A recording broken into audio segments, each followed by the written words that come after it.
Who else wants advertising headline examples? Hi, I'm Brian Pombo. Welcome back to Brian J. Pombo Live. Today, coming to you from dining room of my in-laws here in Fresno, California, and we're going through our headline examples that we're talking about. These are all from John Caples' book, Tested Advertising Methods, where he talks about his 35 proven headline formulas. This is number 20. This one all has to do with beginning your headline or title or what have you with who else.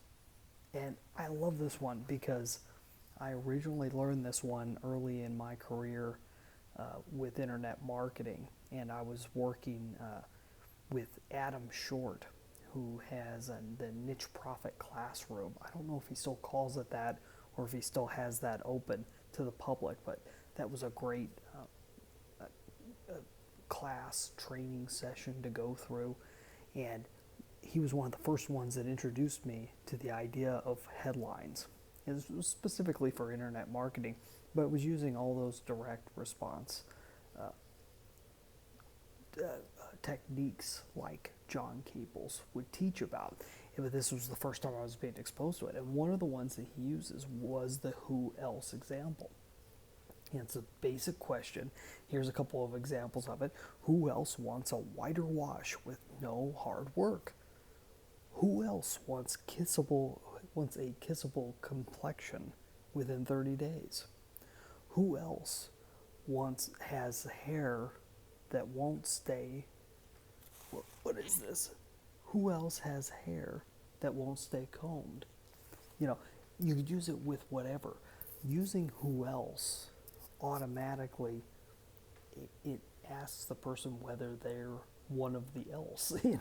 If they're one of the people that want what you've got, or if they're one of the people that have the problem that you want to be able to solve. And so it pulls them into the conversation in a very subtle way.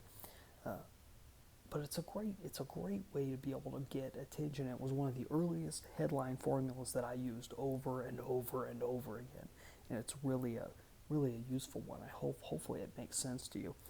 I've got my book 9 Ways to Amazon Proof Your Business, which is one of those things that I've always asked. Who else wants to be able to beat out the competition, and that always leads them into this conversation about Amazon proofing your business. So if that's something that you'd be interested in, check out my free book. You get your own copy at amazonproofbook.com. We'll be back tomorrow with number 21 of these headline formulas. We're going through all 35. So come on back tomorrow and we'll see you then. In the meantime, get out there and let the magic happen.